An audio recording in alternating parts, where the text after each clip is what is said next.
In my last life, I was the reason Derek's first love died. She took a knife meant for me. He hated me for it. So he locked me away, and for years, my days and nights were a living hell of his making, until my 22nd birthday. My body and spirit were broken, and I couldn't take it anymore. I chose to end it. I slit my wrists. The last thing I saw was Derek's eyes, red and blazing with something I couldn't name. In your next life, he warned, his voice a ragged whisper, don't love me, and don't you dare get between me and Luna again, as he wished. When I woke again, I was back in my senior year classroom. From the athletic field outside, I could hear the roar of the crowd at a basketball game. Derek pushed open the classroom door and tossed his school jacket into my arms. Hold this for me. Luna's coming to watch the game later. For the first time in my life, I didn't greet him with a heart full of joy. Derek didn't know it yet. This time I would stay far, far away from him. The light jacket landed on my desk. Instinctively, I flexed my wrists. There was no deep, aching pain. In my last life, Derek had bound these same wrists to the headboard with one of his silk ties for 7 straight days, all because I refused to apologize on the anniversary of Luna's death. What was I supposed to apologize for? Luna was my sister, the family's biological daughter. From the moment they found her and brought her home, she had captured everyone's heart. I admit I was jealous of her. For a long time, I resented her. I hated how her arrival had stolen my parents, stolen my Derek.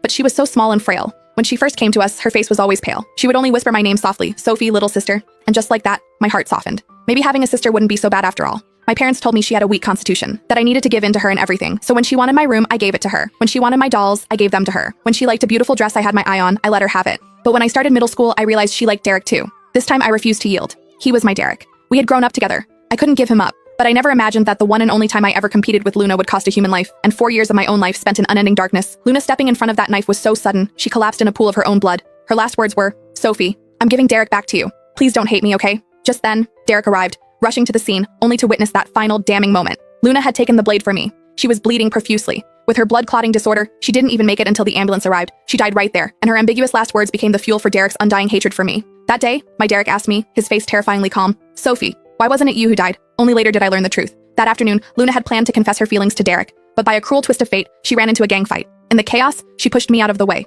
It was strange. Everything was so strange. After everyone found out Luna had died for me, I became the villain in everyone's story. The home I had known for over a decade was shattered. My father's hair seemed to turn gray overnight. You shouldn't be alive, he told me. My mother beat me, screaming through her tears. You're a jinx. You killed my Luna. Give me back my daughter. They pulled me out of school. I was locked in the family's old, dusty attic day after day. But why didn't they blame the attacker? Why did they blame me? Wasn't I a victim too? Was it wrong to be the one who survived? I didn't know. All I knew was that, just as they said, I owed Luna a debt I could never repay. I owed her my life. I spent a long time in that sunless attic, until my 18th birthday. Derek somehow convinced my parents to finally let me out. Seeing sunlight for the first time in years, my legs buckled. I could barely stand. Derek said nothing. He simply knelt down and carried me on his back. Step by step, he walked to Harborview University. It was the university I dreamed of attending. It was Luna's dream too. The wisteria was in full bloom, and Derek's voice was a soft whisper against my ear. Did you know, Sophie? This was Luna's dream too. But she'll never get to see it now. I didn't answer. I just cried silently on his back. That day was my 18th birthday.